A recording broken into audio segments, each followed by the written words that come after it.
All right. Hey guys, we're coming to you from a hidden location in the Amazon. I'm kidding. We're somewhere in Missouri that's we can't talk about. Regardless, we're here to talk about IPV. We talked about Kanger last time. I'm really happy with what they've done with the 3Li, from the 3 to the 4, which came out before the 3Li, and then finally the 3Li. They changed a lot of stuff. Let's talk about the 3 for a little bit. It's a 150 watt mod, 165 upgradable, dual 18650. It had screws, but I changed them out for magnets, make it a little bit easier. And that was basically it. It had a touch screen, but the touch screen just, it didn't work. They didn't wire it. It had no onboard charging, which it really didn't need it. It had a USB port on the bottom for upgrading. That's pretty much the ins and outs of that. I really enjoyed it. It was my first box mod, and I won't ever go to anything other than IPV. I just like the chip, how easy it is to use, memory settings, all that good stuff. Now, the 4 was, from what I understand, IPV's first temperature control mod. Mm-hmm. Okay. For sure. This is actually my friend's. I don't personally own one, but it has the exact same chip as the 3Li. The usability on this is awesome. 5 clicks, and you go to a system. You go to pretty much a main menu. You have system off, system on. You can change between power mode, wattage, or joules temperature control. Right now, I got it set to 30 joules at 425 degrees with a sub tank with a nickel coil in it, and it cooks. It's a pretty good little mod, depending on what 18650 batteries you put in it. The battery life is pretty good out of temperature control. I was really surprised. To 18650, the battery covers plastic, which I'm not very good with. I tend to drop shit a lot. Actually, pretty tough though. I had mine for about a month and a half, and actually kind of got used to the texture that was on that rubber grip. It's actually pretty tough. A lot of people really started talking about how they thought the IPV felt really cheap. It definitely doesn't feel.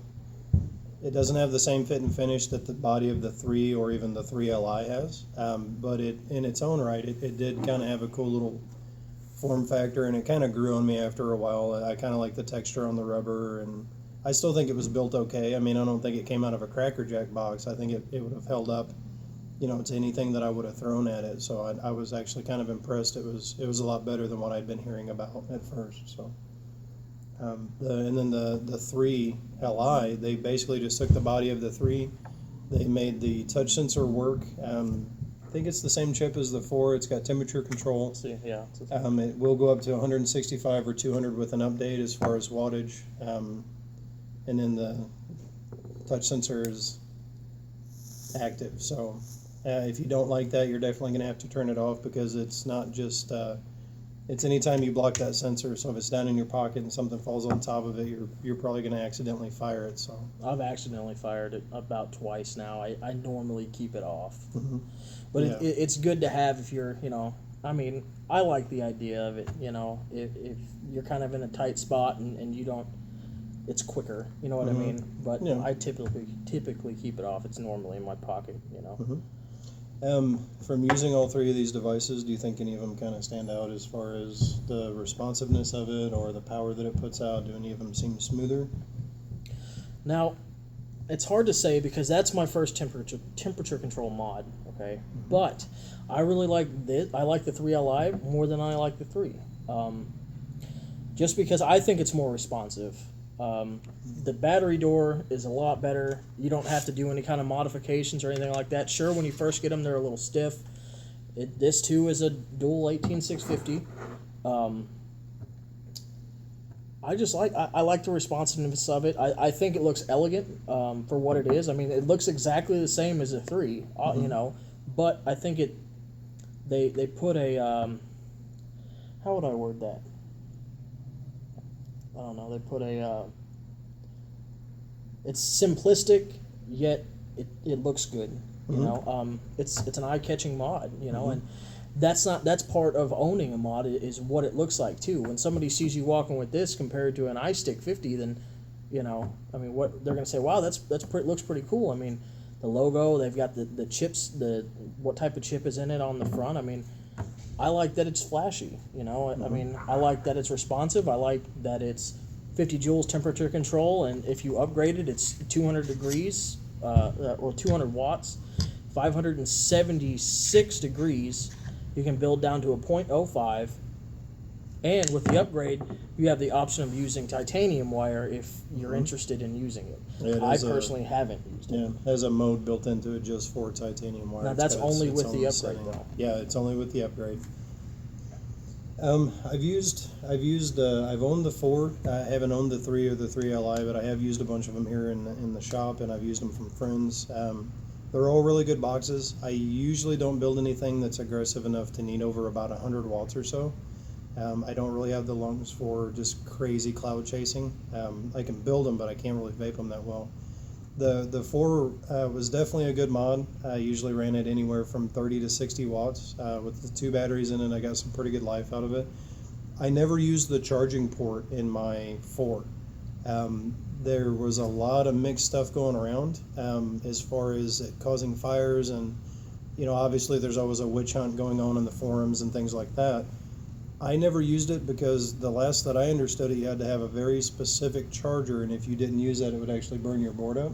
Right. I've got a really nice 4-bay charger that I use that I trust. It's never let me down, so I never really saw the problem in just pulling this plate off of it and taking my batteries out at the end of the night. With 2 batteries, I can get most of a day even at a high wattage, so I never really needed to charge it in the car or at the office or anything like that. So.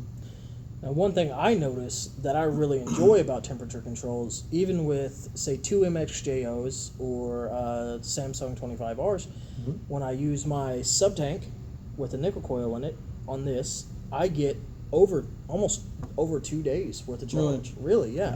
That was one of the big promises of temperature control. Just being able to get the exact same hit every time would actually kind of even out, juice consumption, battery consumption, and things like that. I'm definitely really excited to see where temperature control is going to go in the next year.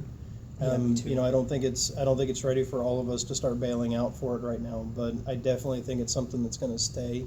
And I'm really excited to see what kind of stuff comes out in the next year or 2 for it. So. Yeah.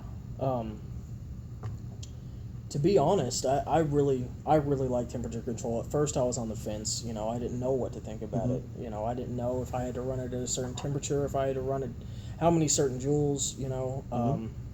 But it was kind of like starting over because I pretty much knew the kind of stuff I like to build, and then when temperature control came along and people started asking me to build them, it was a lot different for me because it's kind of like I had to relearn a lot of things about how to build for it. It's completely different than any nickel other. wire, nickel tempered. Yeah. Nickel's a lot softer, tempered. Is almost like Kanthal, but I mean it's still just a pain. I have tried to build with nickel, and I just wanted to rip my hair out, but I kept going, and eventually it worked. What else was I going to say? Price point's pretty good on these things. The 3 is still around. It's still a really good box mount if you have a chance to get your hands on it. Unless you want to try or you need to try or you need the temperature control, if you can get a good price on a 3, it's still a really good box, 165 watts. The 4, it seems like it's been going for around $70 here lately. I don't have a list of sites or anything, but if you do a quick search, you can usually find 4 or 5 sites that have it for around that price. Sometimes you might catch a special and get it for $60. I'm not sure on the price of the Li right now. I know that it's not that much higher. They were going for around $100. Some places had them in combos with tanks and a set of batteries for $100 or just a little bit over that. It's definitely a good box. It's not going to be a huge price difference to step up from the 3 to either the 4 or the 3Li. So if you don't buy a new box every couple of months and you really want something to last, you might want to go ahead and spring for the 4 or the 3Li and get something that does temperature control and will do more updates in the future and things like that. So maybe for your money you'll get a little bit more new stuff down the road out of it. That's about it, man. All three of these boxes are really solid boxes. Whether you're running sub-ohm tanks on top of them, anywhere from low 20s to 50, 60, 70 watts in some of these sub-ohm tanks, it's going to do just fine. If you want to run pretty much any kind of a build you can think of to put into a dripper, it's going to do just fine, and it's going to have the power to push it. So you're really not going to have any limitation as far as what you can do on a box like that.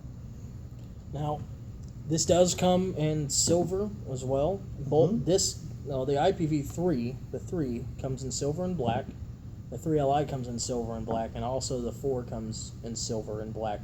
I did hear tell that Pioneer is thinking about sending out actual different colors: red, gold, stainless. They're starting to come out with the silicone sleeves in different colors, especially for the 4. I don't know if I've seen anything for the 3. I haven't seen any yet, 3s yet, no. But Pioneer is working their game up, and I really think that the 3Li is a step in the right direction. It was a good upgrade from the 3. Like I said, I've had my 3 since January of this year, and I've had my 3Li for about 2 weeks, 3 weeks now, and I love them both. They're fantastic mods. They're fairly inexpensive. They're a lot less, than authentic variants or anything like that, or other temperature controlled DNAs. As far as price goes, great. Usability, awesome. The only con I have is I wish that the touch sensor wasn't as sensitive. That's the only thing I really have an issue with. Maybe like capacitive, or right. It wasn't so easy to set off in your pocket in your shirt. Maybe something pressure sensor, instead of just something over top of it. I do like mods that have the top firing button. Yeah, that is actually kind of comfortable. It's kind of neat to do that. I don't like that anything that touches it's going to set it off, because with my luck, I will burn myself. Right. And something bad will happen if I try to use something like that. Another thing, when you're using 18650 batteries, you have to be safe with it. Use high amp batteries. Use high amp batteries, high drain. If you have any questions, don't hesitate to ask somebody at your local vape shop or somebody that you know is knowledgeable. Don't be scared to jump into the forums and ask the dumb questions. We all have asked them. And if you're a first time watcher and you're a beginner at vaping, make sure you have your safety stuff down before you start. Okay, because if you don't do it right, you can get yourself hurt. There's a few people out there that have, and we're going to try to spread the word and help you. Try to get you so you can feel comfortable with it, and you can spread the word and help other people. When you're buying a box like this, or even a lot of your higher wattage box mods, these have 2 batteries, and the batteries actually run in series. That means that one battery actually runs through the other to get to the kind of voltage that you need for that kind of power. A lot of times you hear people talk about marrying batteries.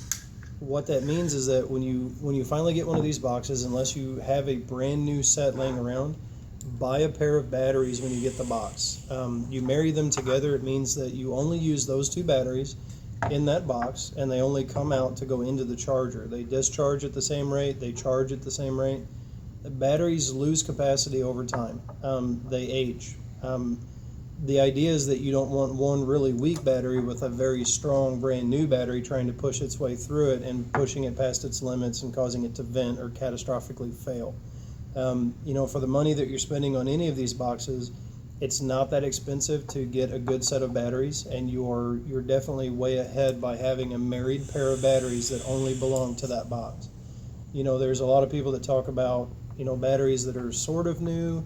I have never chanced it. Every time I get a box like that, if I don't already have a married pair that I'm moving over from another box, I always buy a brand new set. Every time. It's worth the investment. Try to stick with something that's 25 amps and higher, especially if you're going to be turning it up close to its upper limits, like 165 or 200 on the Li with the update. That's a lot of power. You're ripping a lot of power out of those batteries at one time, and it is a regulated device, so there's a certain amount of safety that you get from that. But at the end of the day, you still want your batteries to be able to handle what you're going to throw at them, because if they can't, they're going to overheat and you're going to have a bad time.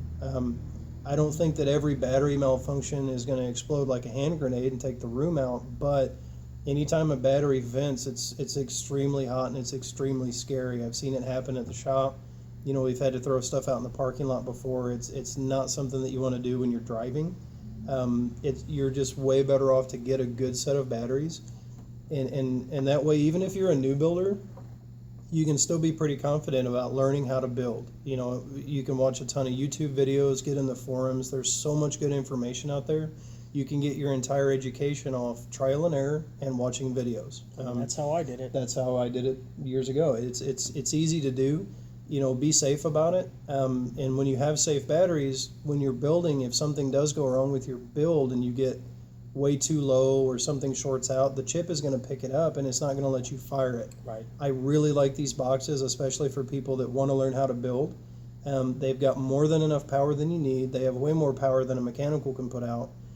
And they're safe. If you do something wrong that will catastrophically vent the battery in any other situation, that box is not going to let you do it. Right. It might aggravate you and make you want to pull your hair out, but it's not going to let you blow it up. Right. That's a really key feature to me, especially when people say that they want to learn how to build. The sub-ohm tanks coming out, you know, the sub-ohm tanks put out great clouds and great flavor, and there's this whole new category of people that have moved into that were on starter kits and Nautilus tanks and things like that wanted clouds but didn't want to dive into building them themselves. Right. So, you know, you've definitely got room to do anything you want with a box like that, whether you put a sub-ohm tank that's temperature controlled, can thaw, a Twisted Messes RDA. You can build anything you want in that thing. You know, vaping, you can literally build it 1,000 different ways and wick it 1,000 more. You know, there's no right and wrong way to do it. Everyone, you know, if you build it and you like it, then you got it right. Like, you've got the good setup for you. It doesn't matter what anybody else is running. It's really easy to build it and get it right. So it's Yep. definitely something I like about these boxes. So Every box has its sweet spot, and every person has their sweet spot as far as vaping goes. Like he said, that's the best part about it. It won't let you build too low, and if you build, you know, if you decide you want to build a 0.5 or 0.8 or 1.0, you can, you know. All around great box. I'm really happy with it. I'm really happy where Pioneer went with it. That's the only drawback that I didn't like from the 3Li. 3 was at the battery door. It's kind of a pain in the ass, but one thing I am happy with is the 3Li does not have onboard charging. I don't know if we mentioned doesn't that or even not. have the option for it. No. So you have to have a battery charger, an eFest or a Nightcore or anything really. It's got one USB port that's just for upgrading. There's no charging capabilities, nothing out of it. It's got holes in the bottom if you end up having a battery discharge for some god-awful reason. Yep. Venting batteries are scary. I've had it happen to me once or twice before, and you know, it was when I first started just out of negligence. But Yep. So when you're trying to decide which one of these to buy, if you're on a really tight budget, like he said, just remember you're going to have to throw a charger in there. Nightcore, eFest, there's some good brands out there. Get a good charger. Read the reviews if the site has it. You know, type in vaping and charger, see what YouTube brings up. Try to go with a trusted brand. Fancy chargers, you know, screens and digital displays, those are awesome, but a safe charger is better. So whatever you end up getting, get a 2-bay charger because you want to charge them both at the same time. It's going to be way more convenient, and get something that's safe. You know, most of these chargers can charge pretty much any size battery that you can throw at them. You just want to make sure that you get something that's going to be safe and not destroy your batteries over time. So, you know, try to build in at least $15 for a decent charger, if not more, if you want something that's a little fancier, maybe a 4-bay so you can keep 2 sets of batteries at work, you know, depending on how vaping works into your day and how many batteries you're going to go through. Try to plan on 2 batteries for this because you're going to need a married set of batteries.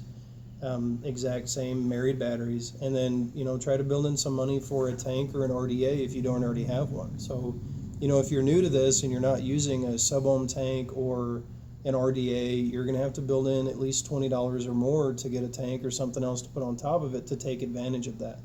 You know, mods keep going up in power and features, and so do tanks, and it's all the same idea. It's just, it scales itself up. More power, more air, more juice means a bigger cloud with more flavor to it. So it's all the same idea. It's just each one is scaling itself up from the next one. So. Right. Well, I mean, that's all I got. Pretty much. As far as having a great setup, having anywhere between 100 and 200 watts, my opinion, IPV would be the way to go. It's user-friendly, cost-effective. You could pick up an IPV, an RDA, probably a battery charger and 2 batteries for less than $200, and that's saying something nowadays. Man, I mean, that's the best I got. You guys stay safe, keep vaping, and comment below if you have any questions, and we'll get back to you. Yeah, we're just getting this off the ground, so if there's things that you would like to see change or different things that you would like to see covered, we all kind of monitor this on our phones, so we could always chime back in or maybe shoot some videos for that kind of stuff. So Anytime. okay, well, you guys take care of yourselves. We'll see you next time.